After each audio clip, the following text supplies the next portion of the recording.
Le estaba diciendo que nadie ha podido ver el interior de un átomo, ¿no? Hasta la fecha no ha sido posible eso. Pero, en cómo se sabe que los átomos tienen electrones y protones y neutrones, como se sabe ahora, por medio de investigaciones que se han hecho, experimentos, ¿no?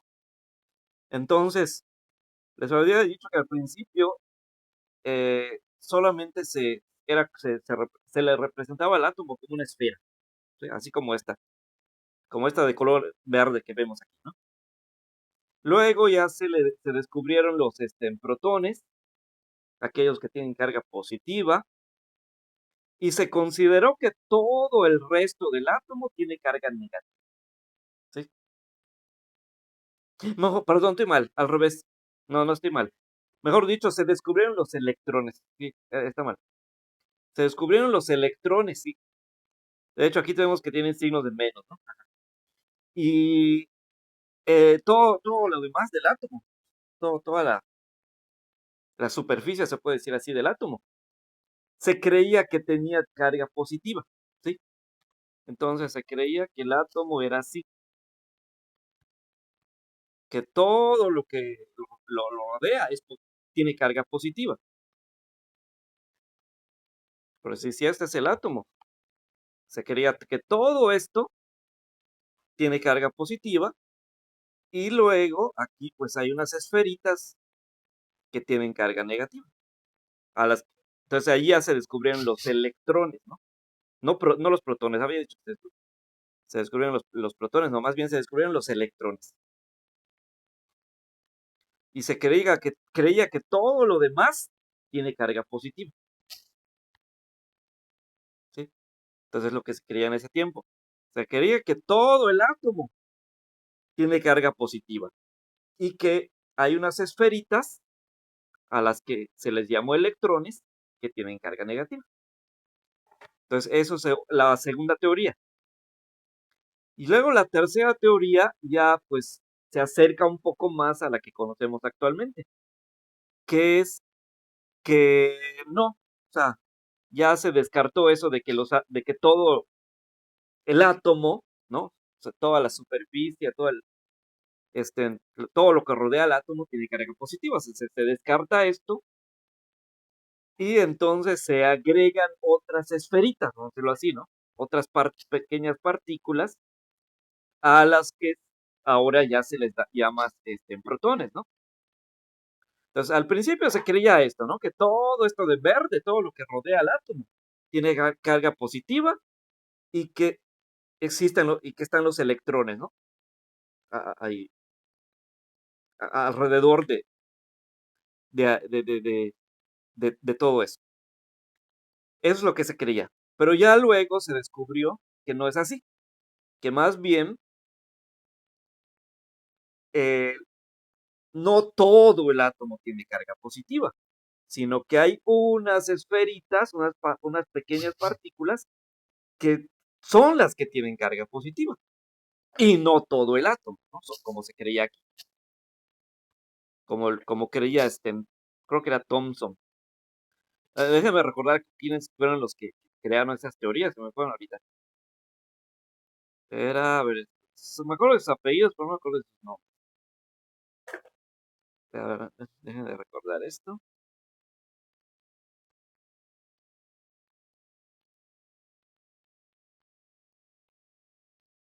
Solo dice Thomson, pero no dice su nombre. Bueno, algo así en Thomson, ¿no? Luego ya checamos con su nombre. Entonces, pero sí era alguien de apellido Thompson, el que había dicho esto. De hecho, se le llama el pudín de pasas, porque si dan cuenta, parece como si fuera un pudín, ¿no? Que tiene, y esos electrones parecen como si fueran sus pasas, ¿no? Entre comillas, ¿no? Bueno, ahora viene otro científico y dice, no, esto no es cierto. Descarta esa teoría, descarta la teoría de Thomson. Y entonces ahora dice, no todo el átomo tiene carga positiva, más bien en medio del átomo, o sea, en el núcleo del átomo se encuentran unas partículas, así como existen unas partículas que están girando alrededor, que eso fue lo que había descubierto Thomson, ¿no? Thomson había descubierto los electrones. ahora viene este otro, ay, se me fue el apellido de este otro científico, que descubrió ahora los protones.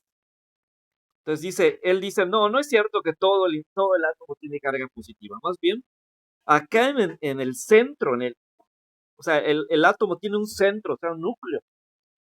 Y adentro de ese núcleo están otras partículas que tienen carga positiva. Entonces, aquí ya él dibujó los protones, ¿no? ¿Sí? Entonces, ya difiere esta teoría a la que había planteado Thomson, ¿no? Entonces, y ahora él dice, pues en medio, en el centro, están estos protones. No, no todo el átomo tiene carga positiva, sino más bien en el centro del átomo está la carga positiva por medio de otras partículas llamadas protones. ¿Sí? Entonces está ahí lo que vemos aquí.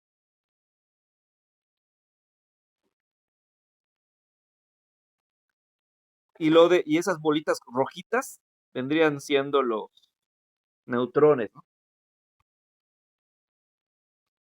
Entonces,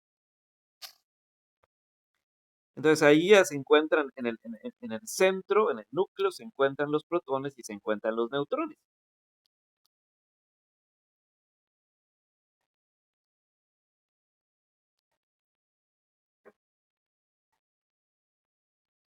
Ahí está. Entonces, y así fueron avanzando en esclarecer en cómo se vería el átomo en su interior, ¿no? Entonces, ya ahora pues ya se sabe que es exactamente así, ¿no? Que existen tres partículas en el interior del átomo. Están los electrones, pero además están los protones y y los neutrones, ¿no? Y como les había dicho, los protones y los neutrones se encuentran en el centro del átomo, o sea, el núcleo.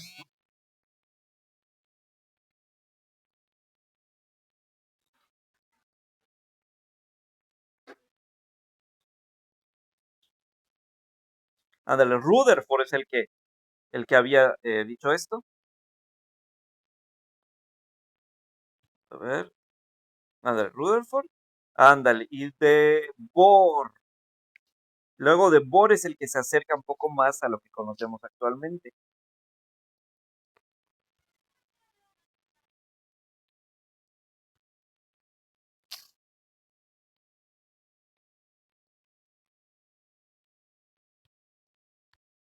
Ahí está. Aquí tienen esos dibujos. El de Dalton, que se había dicho que solamente es una esfera, ¿no? Que no tiene nada, no tiene absolutamente nada. El de Thomson, que ya él ya descubrió los electrones y nos decía que todo el átomo, todo el resto del átomo tiene carga positiva, ¿no? Y luego Rutherford, el modelo de Rutherford, que es el que descubre a los protones, ¿sí? Él descubre a los protones. Y entonces, y que los protones se encuentran en el núcleo, ¿no? Y luego por último tenemos al modelo de Bohr, que es como comúnmente se representan ahora los átomos, ¿sí? Entonces, ahí está.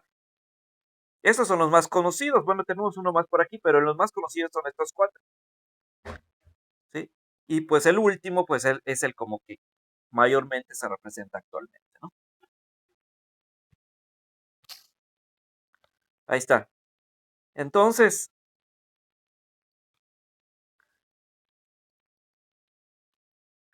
ahora, les había dicho que los protones tienen carga positiva, los electrones tienen carga negativa y los neutrones tienen carga, o mejor dicho, no tienen carga, ¿no? Son neutros.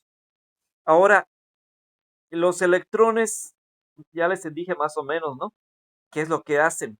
Los electrones sirven para que se atraigan los átomos.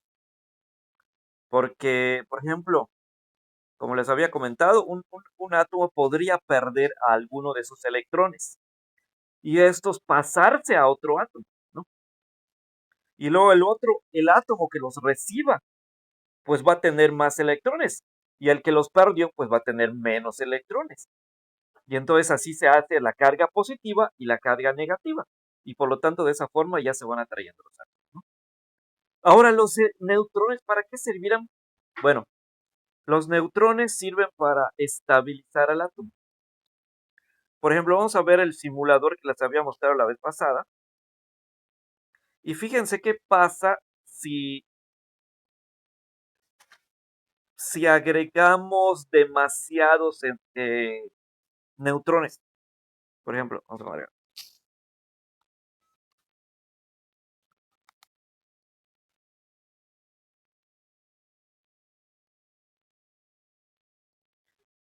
A ver, ¿dónde está?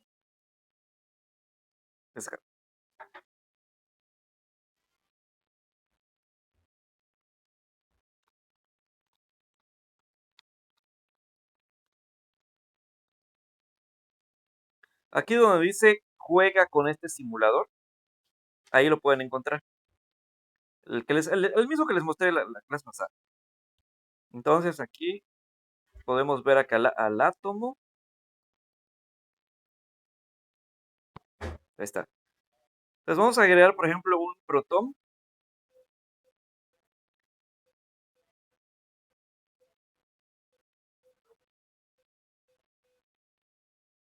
Un electrón. Y vamos a agregar otro protón. Vamos a formar un átomo de helio. Y ahora vamos a agregar un neutrón.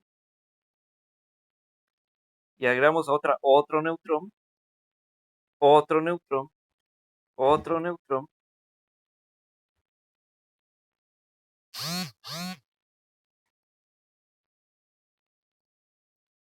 Ahora le vamos a hacer clic ahí donde dice estable o inestable. Si se dan cuenta, ahorita que yo le agregué demasiados neutrones en el núcleo, ese nos aparece ahí que que el núcleo está inestable. De hecho, se está moviendo, ¿ya vieron? Se está moviendo, porque tiene demasiados neutrones. Ahora, ¿qué pasa si yo quito un neutrón? Ahí está. Le dejo la misma cantidad de neutrones que de protones y vean ahora ¿cómo se llama? El átomo se queda estable.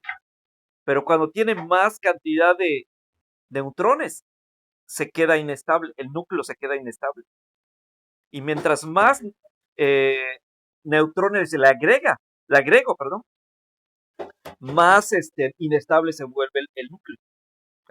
Le voy agregando más y más y más, más, y todavía más inestable se vuelve el núcleo. ¿Les recuerda esto algo? ¿Han escuchado sobre la energía nuclear? O por ejemplo, la bomba nuclear o la bomba atómica.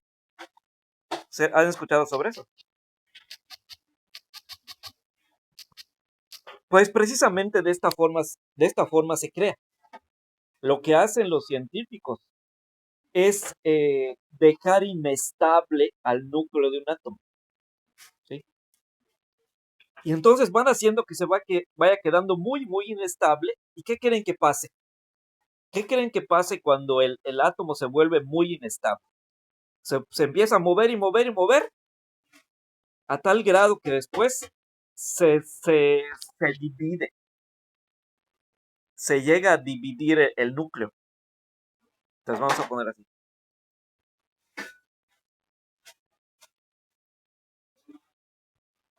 Ese sería más o menos un átomo, ¿no?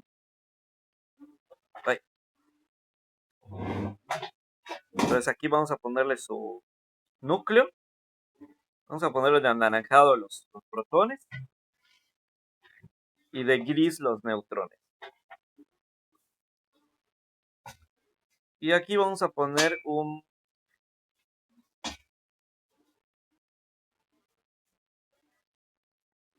¿está? Entonces vamos a ver aquí, por ejemplo. A ver.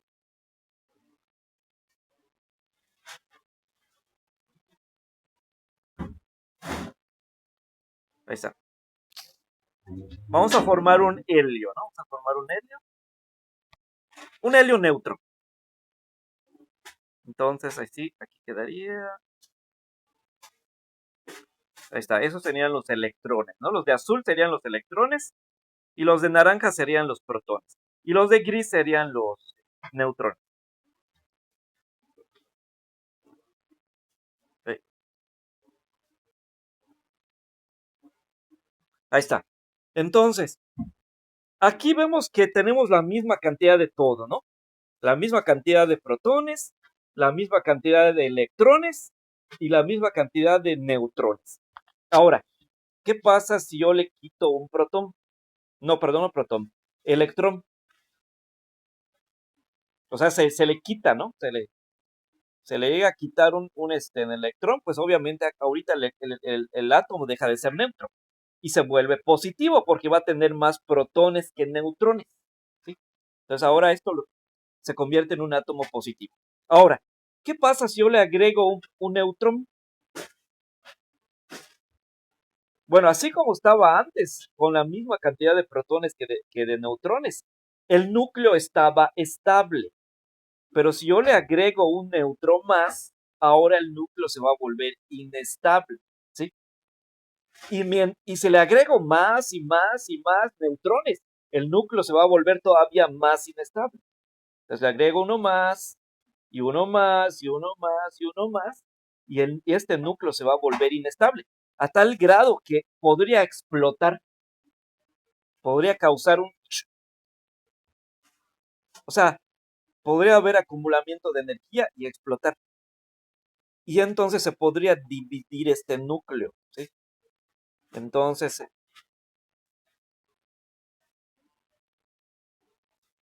entonces vamos a ver acá, vamos a buscar una imagen.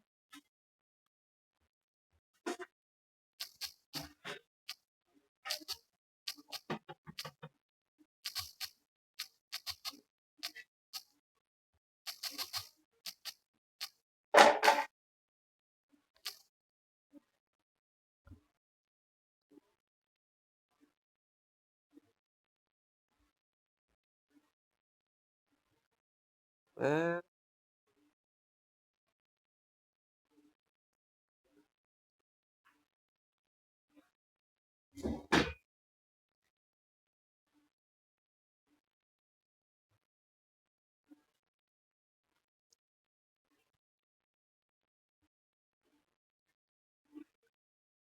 a ver, no encuentro la imagen, no es,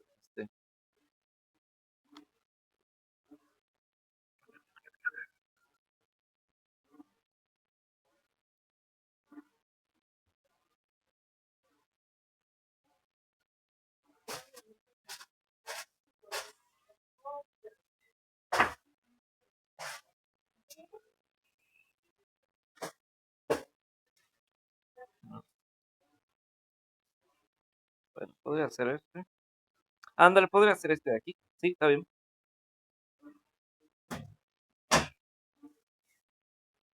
A ver, ¿no? A ver.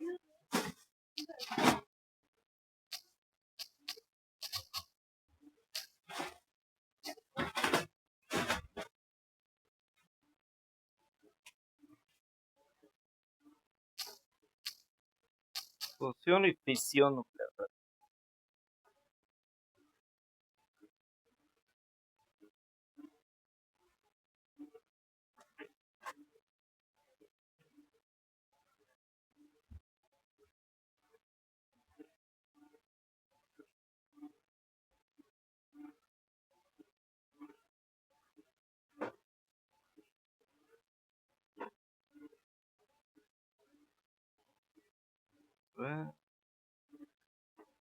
Bueno, esta dice, la fusión y la fisión y la fusión nuclear son dos tipos de reacciones nucleares que liberan energía.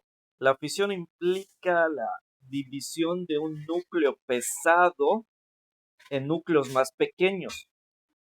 La fisión implica la división de un núcleo pesado en núcleos más pequeños, mientras que la fusión implica la unión de núcleos ligeros para formar un núcleo más pesado.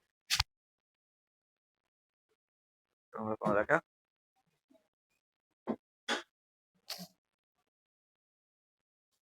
Entonces la diferencia entre fusión y fisión nuclear.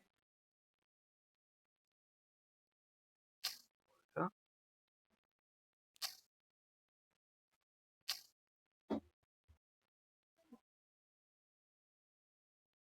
Bueno,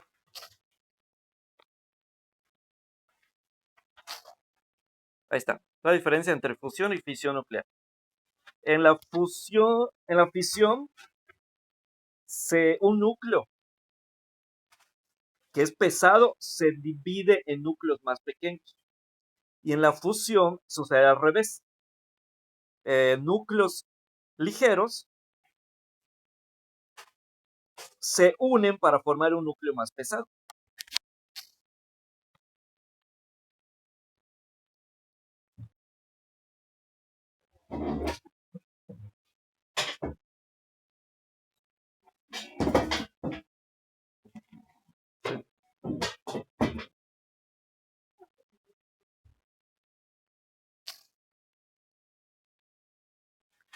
Ahí está. Esta imagen de acá.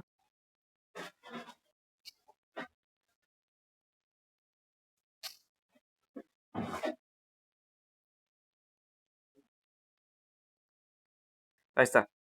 Vean estas imágenes. El primero es lo que les había dicho. Que si un núcleo se vuelve, o sea, le vas agregando, ¿cómo se llama? Neutrones. Se va a volver muy pesado. Y entonces va a ocurrir la fisión nuclear, que es esto que aparece aquí. Que tan pesado se va a volver el átomo que va a llegar un momento que va a acumular tanta energía que va a explotar. Y va a pasar esto que aparece aquí. El átomo se va a, mejor dicho, el núcleo se va a dividir y va a formar otros núcleos. ¿Sí? Haz de cuenta que el núcleo se subdivide en otros núcleos. Entonces, como llega a ser tan pesado, entonces por eso sucede esto. Les vamos a poner acá, por ejemplo, ¿no?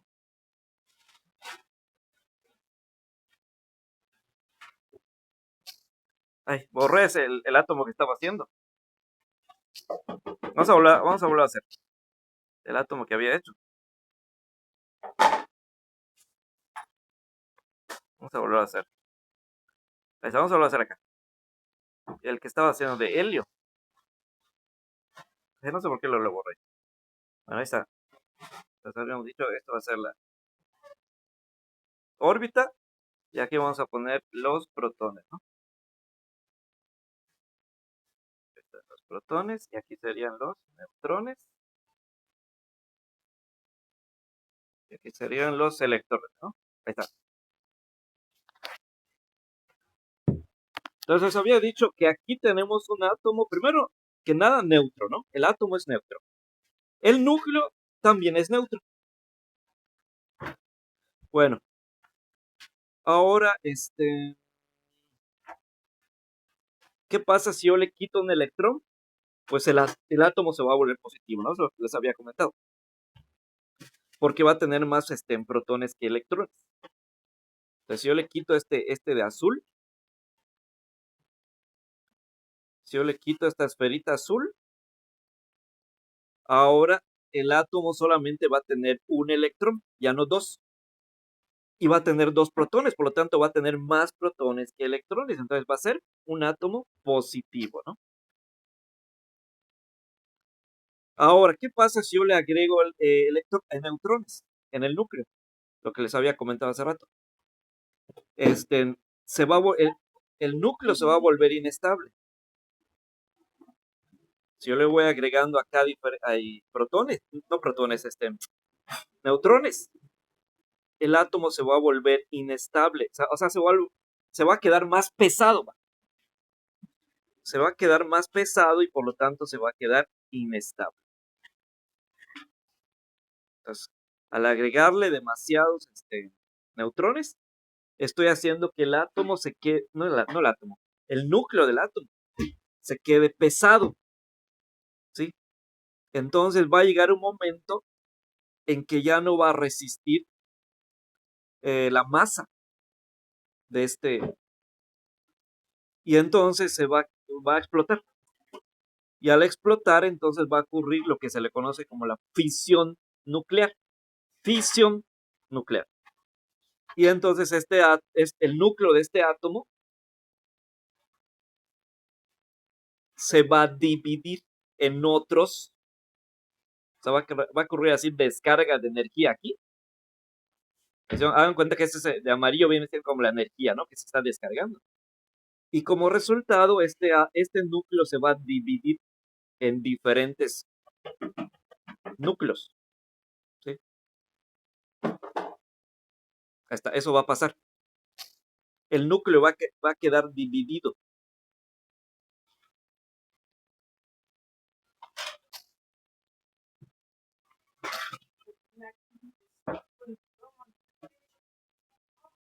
¿Ya? Entonces, a eso, de eso, así ocurre ¿cómo se llama? La, la bomba atómica, ¿sí? La bomba atómica sí ocurre. Viene siendo una descarga de energía de tal forma que que explota ¿cómo se llama? El núcleo del átomo. Por eso se le llama bomba atómica o bomba nuclear, que también se le dice, ¿no? Porque precisamente, pues, el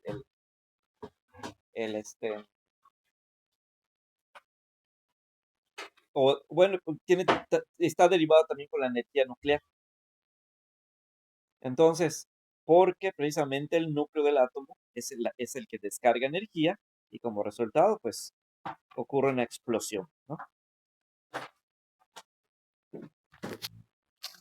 Entonces, ¿y cómo ocurrió todo esto? Al inestabilizar el núcleo del átomo. ¿Y cómo se inestabilizó el núcleo? Pues agregándole demasiados neutrones. ¿Sí? Al agregarle demasiados neutrones, se inestabilizó ¿cómo se llama? El núcleo, y entonces por esa razón ocurrió esto. Por esa razón ocurre la fisión nuclear. Ahora, la fusión nuclear sería revertir este efecto. Que estos, ¿cómo se llama? Este núcleo que ya se dividió en diferentes núcleos, ahora vuelva a formar un solo núcleo. Entonces, eso vendría siendo la fusión nuclear. O sea, revertir el efecto de la fisión nuclear, ¿no? Entonces, fisión nuclear es cuando se divide, cuando explota prácticamente o se llena de energía el núcleo. Ajá, sí, explota. Y se divide en otros núcleos, ¿no? En diferentes núcleos. Entonces, de un núcleo salen otros núcleos, ¿sí? Diferentes núcleos. Eso es la fisión nuclear. Ahora, la fusión nuclear sería revertir este efecto. Así, hacer que de estos pequeños núcleos vuelvan a formar un solo núcleo. ¿Sí? Entonces, así se da esto. Bueno, ahora, ya regresando un poco a donde estábamos.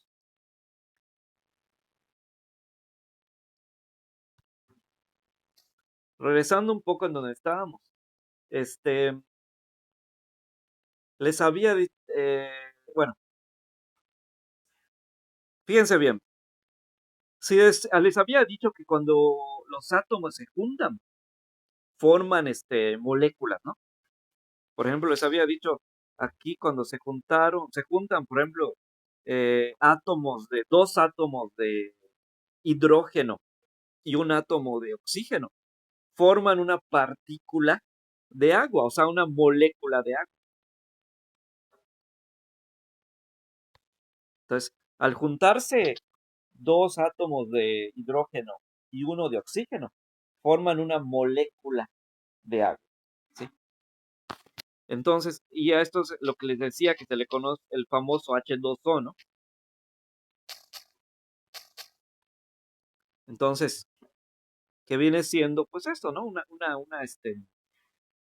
¿Cómo se llama? Una molécula de agua. Entonces, y de hecho les había puesto la otra vez una reflexión, ¿no? Donde decía, donde aparecía una persona que está en un desierto y que se está muriendo de sed y hay un letrero donde dice H2O, que está cerquita, ¿no? El H2O está cerquita. Y luego dice agua a no sé cuántos kilómetros, ¿no? Ahí deben encontrar eso. Y él, como pues no entiende qué significa H2O, en lugar que se vaya a ese lugar que está cerca, ¿no?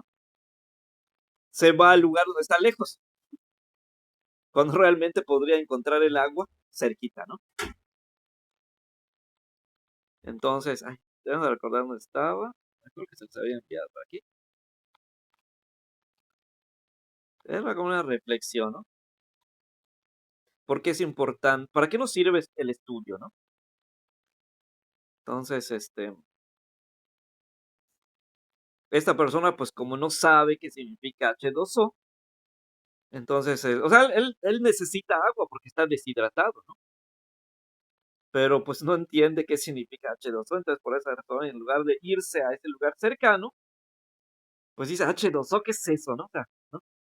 Entonces, pero ve otro letrero que dice agua, entonces se va ahí, pero resulta que esto lo va a llevar a una distancia o demasiada larga, ¿no?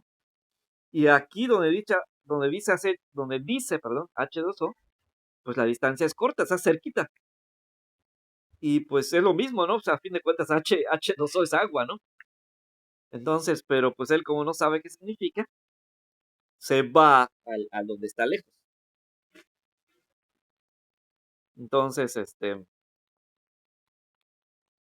entonces por eso, pues, esa importancia de conocer estos términos, ¿no? Para que así cuando nos digan algo, pues esto sí, por ejemplo, si este señor hubiera sabido qué significa H2O, no se hubiera ido por el camino largo, ¿no? O lejano, se hubiera ido por el que está cerca. Pues H2O, pues H2O es agua. Entonces pues, me voy a ir aquí. ¿Para qué me voy a ese camino que está lejísimo? Mejor me voy por este, ¿no? Que está cerquita. Y a fin de cuentas, pues H2O es agua. Entonces, no lo encontré, pero bueno. Pero me acuerdo que se los habían enviado. Bueno, entonces, o sea, diferentes átomos que se juntan forman una molécula. Aquí tenemos una molécula de agua.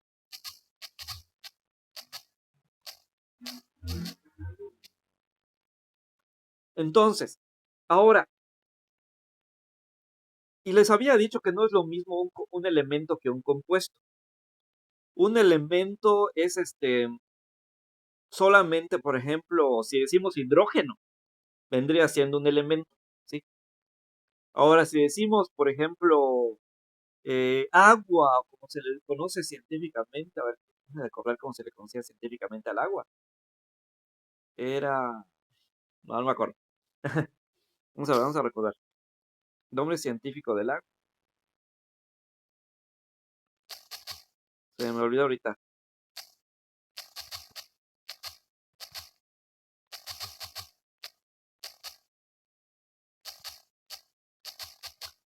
Era algo de, a ver, H2O, hidrato de, algo así.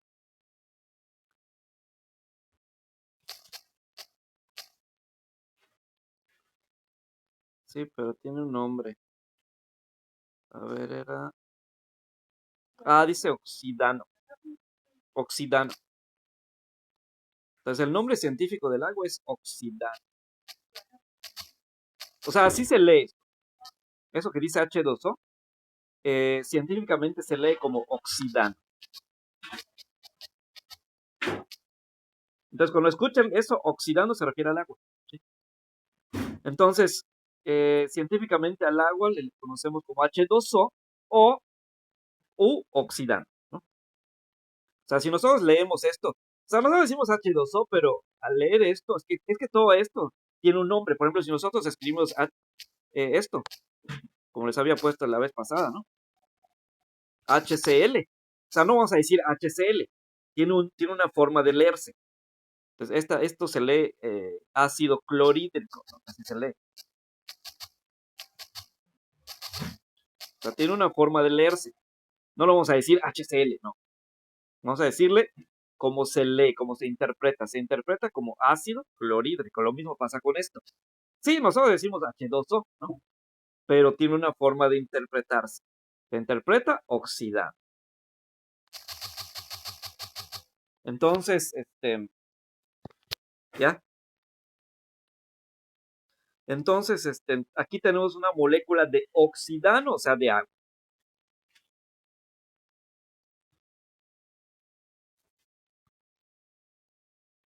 Entonces, en este caso, por ejemplo, si decimos hidrógeno, viene siendo un elemento, ¿sí? Y si decimos oxidano, viene siendo un compuesto, ¿sí? Entonces, no es lo mismo un elemento que un compuesto. El elemento es solamente una parte, o sea, ajá, una partecita, ¿no? El, ajá. Entonces, por decir el átomo, ¿no? Vamos a decirlo así, ¿no? Entonces, y el compuesto ya es lo que forma la unión de los átomos. Pero en este caso, ¿qué forma la unión de estos átomos? Forma el oxidano. Entonces, por lo tanto, el oxidano viene siendo el compuesto, pero cada uno de los átomos viene siendo el elemento. Si decimos hidrógeno, viene siendo el elemento. Oxígeno también es un elemento, ¿no? Entonces, por eso les decía que está mal decir cloro, ¿no? A eso que le decimos comúnmente como cloro. Está mal porque cloro realmente no es un compuesto, es un elemento, ¿sí? Entonces, más bien sería hipoclorito de sodio. Y si decimos hipoclorito de sodio, eso sí ya es un compuesto. Pero cloro no es un compuesto, es un elemento, ¿sí? Y de hecho, el hipoclorito de sodio está compuesto por cloro, pero también por otros elementos, como el sodio y ¿qué más dijimos? El hidrógeno, creo que también, ¿no? Entonces, eh, sí, muy bien. Ahí está. Entonces, ahora, bueno, ¿alguna duda hasta aquí?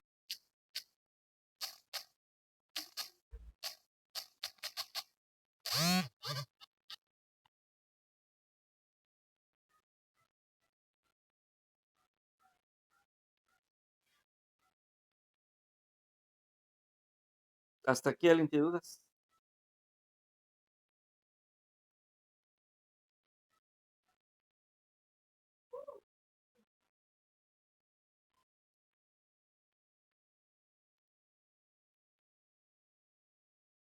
No se queden callados.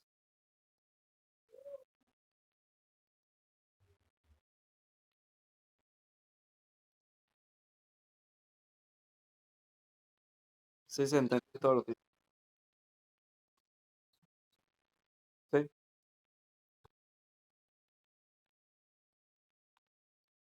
¿Y los demás? A ver.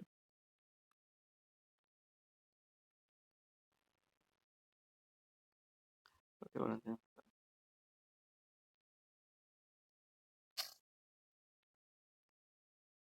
Bueno, ahora, cuando nosotros, ¿alguien sabe qué significa bio? Eso está en griego. ¿Alguien ha escuchado o ha investigado qué significa bio?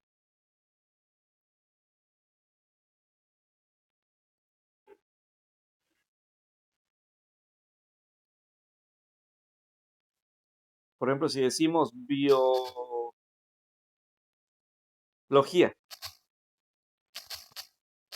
¿qué significa bio?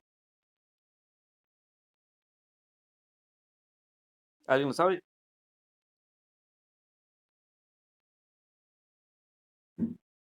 ¿Alguien ha escuchado qué significa esta palabra? O ¿cómo se le decía? Prefijo.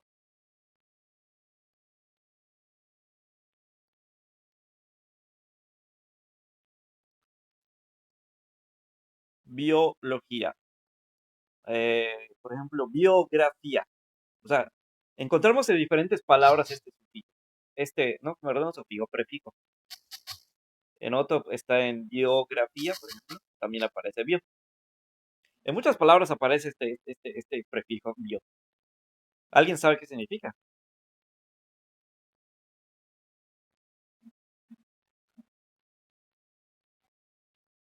No, ni idea.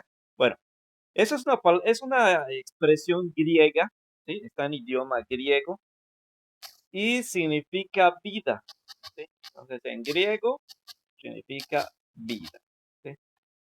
Bio significa vida. De hecho, se relaciona con estas palabras. Por ejemplo, si decimos biografía, ¿qué significa biografía? Es un escrito sobre la vida de una persona, ¿no? Entonces, pues está relacionado precisamente con esta palabra vida, ¿sí? Biografía, bio significa, ya dijimos que significa vida. Entonces, biografía es un texto, un escrito que tiene que ver con la vida de una persona. Entonces, o sea, una persona escribimos sobre la vida de cierta persona, ¿no? O sea, tal persona nació en tal lugar y en tal fecha y que no sé qué, ¿no? Eso es una biografía. Entonces nos está hablando sobre la vida de alguien. Y precisamente vemos esta expresión bio, ¿no? Entonces, ¿tiene que ver con la vida? Sí, sí tiene que ver. Ahora, ¿por qué les digo esto? Porque ahorita vamos a decir unas expresiones que van a tener este prefijo, bio. Por ejemplo, si decimos bioelemento,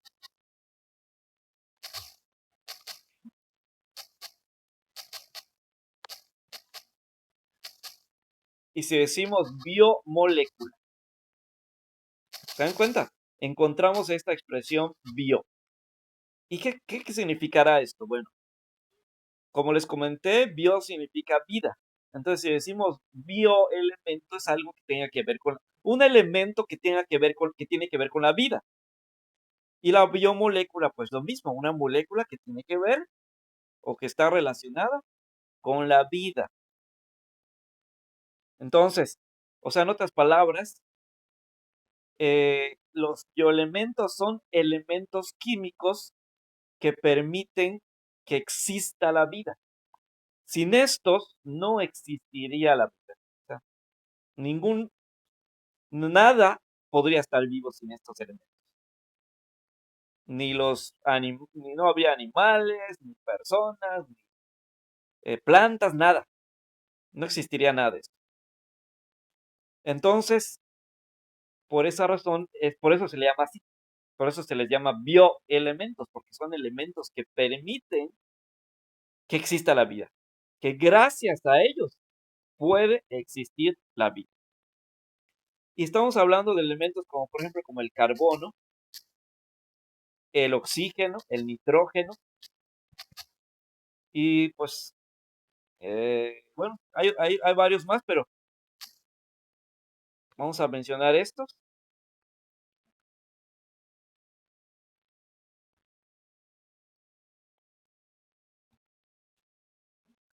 Entonces, es gracias a estos elementos que puede existir la vida. Y luego, si estos elementos se juntan, forman moléculas. Y entonces a estos les llamamos biomoléculas, porque precisamente son moléculas que tienen que ver con la vida.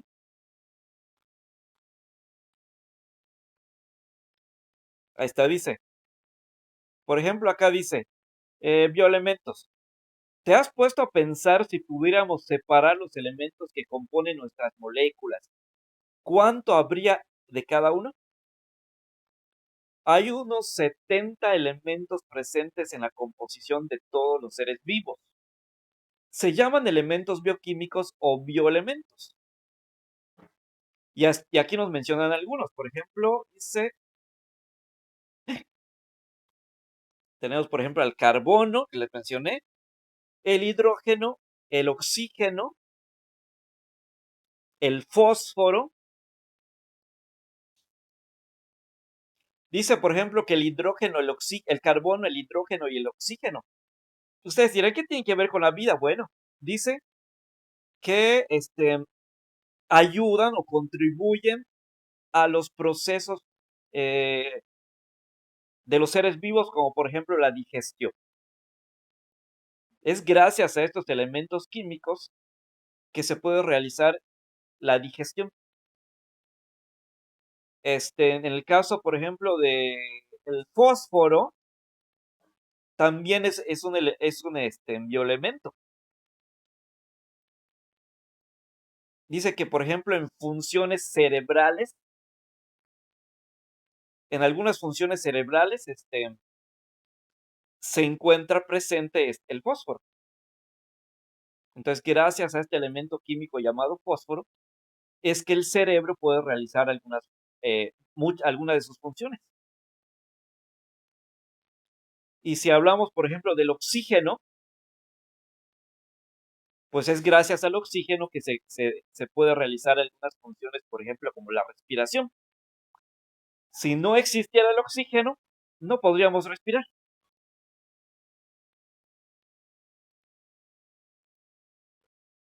Y luego dice el nitrógeno y el azufre forman las proteínas y sus componentes llamados aminoácidos.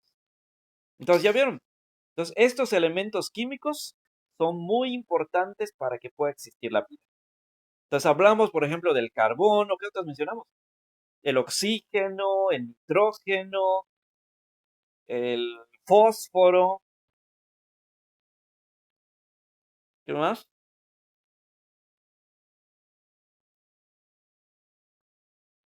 El azufre también puede ser otro. El azufre, el nitrógeno, el oxígeno, el hidrógeno, el carbono. Bueno, son algunos de ellos.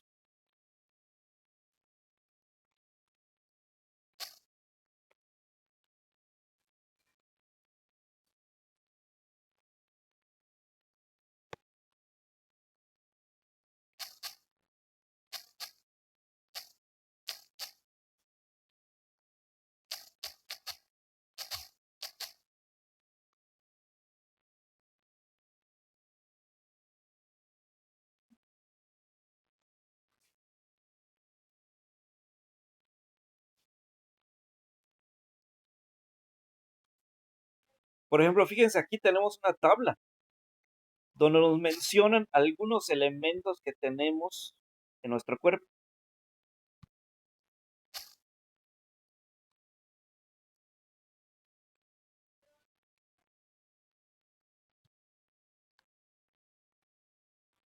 Ahí está, fíjense bien. Por ejemplo, nos menciona que gran parte de nuestro cuerpo contiene el oxígeno, al igual que el carbono y el hidrógeno. Bueno, nos está diciendo la cantidad, ¿no? El porcentaje, mejor dicho. Por ejemplo, del oxígeno en nuestro cuerpo tenemos un 65%. Del carbono tenemos un 18.5%. Del hidrógeno tenemos un 9.5%. Del nitrógeno tenemos un 3.3%. Del calcio tenemos 1.5%. Del fósforo tenemos 1%. Del potasio tenemos el 0.4%. Del azufre tenemos el 0.3%. Del sodio tenemos 0.2%. Del cloro tenemos 0.2% y del magnesio tenemos 0.1%. ¿Sí? Entonces, no quiere decir que sean los únicos elementos que tenemos en nuestro cuerpo. Son más, pero son los más importantes. ¿No? Entonces, ¿ya vieron? Entonces, por eso se les llama así, por eso se les llama bioelementos, porque son elementos que tienen que ver con la vida. ¿Sí? Sin estos elementos no podría existir la vida. Así de simple. Y luego estos elementos forman, como les decía hace rato, biomoléculas, que precisamente son moléculas relacionadas también con la vida.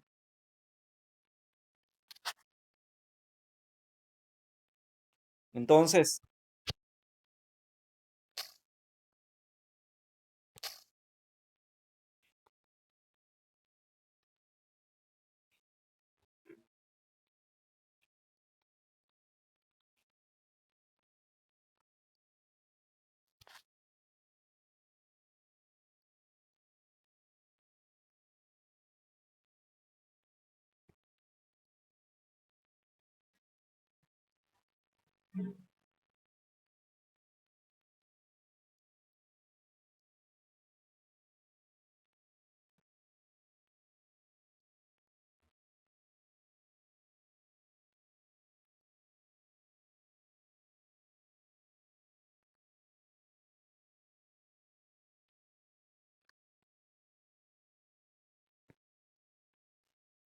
Bueno,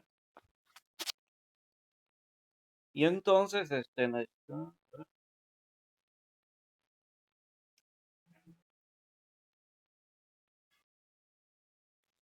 bien, ahora vamos a ver las moléculas.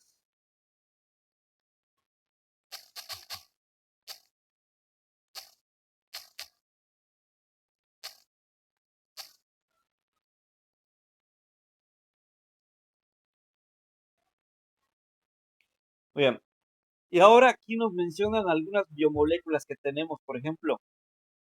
De hecho, por aquí creo que les dejé un enlace, si no me equivoco, para que vean biomoléculas,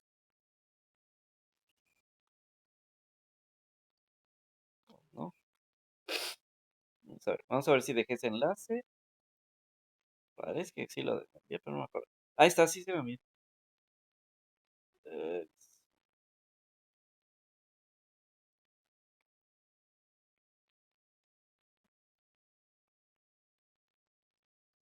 a ver,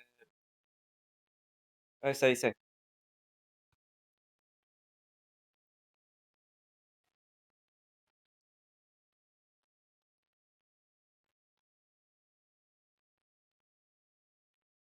Bueno, entonces luego dice, cuando los átomos de los bioelementos se unen, forman biomoléculas que realizan las funciones vitales de los seres vivos, como la respiración, la nutrición, la excreción, la regulación del sueño, los estados de ánimo, etcétera. Entre las biomoléculas orgánicas tenemos a los carbohidratos, los lípidos, las proteínas y los ácidos nucleicos, además de algunas inorgánicas como el agua y las sales minerales. Entonces, de hecho, existen dos tipos de biomoléculas, las biomoléculas orgánicas y las biomoléculas inorgánicas. ¿Cuál es la diferencia? La diferencia es de que las biomoléculas orgánicas en su composición química tienen al carbono tienen enlaces de carbono. A ver, échanos por acá lo decía. Dice, mm, dice, las biomoléculas orgánicas son las que tienen átomos de carbono encadenados y se les unen átomos de hidrógeno y oxígeno. Entonces, forman cadenas de carbono e hidrógeno. Esas son las biomoléculas orgánicas. Y las inorgánicas, pues, son aquellas que no tienen no tienen, ¿cómo se llama? No tienen enlace de carbono ni de hidrógeno.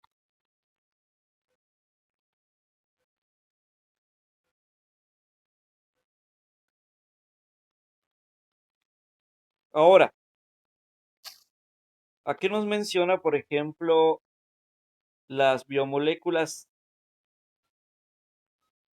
Ahí está lo que les decía, las biomoléculas inorgánicas. Entre las biomoléculas inorgánicas está, por ejemplo, el agua y las sales minerales. Y entre las orgánicas son las que mencionamos hace rato, los carbohidratos, los lípidos, las proteínas y los ácidos nucleicos. Entonces, vamos a ver.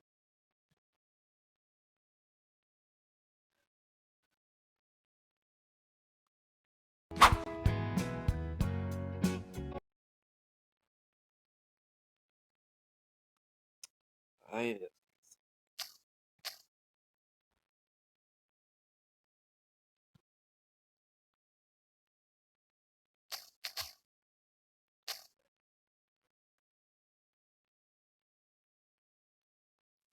A ver, aquí envían tipo.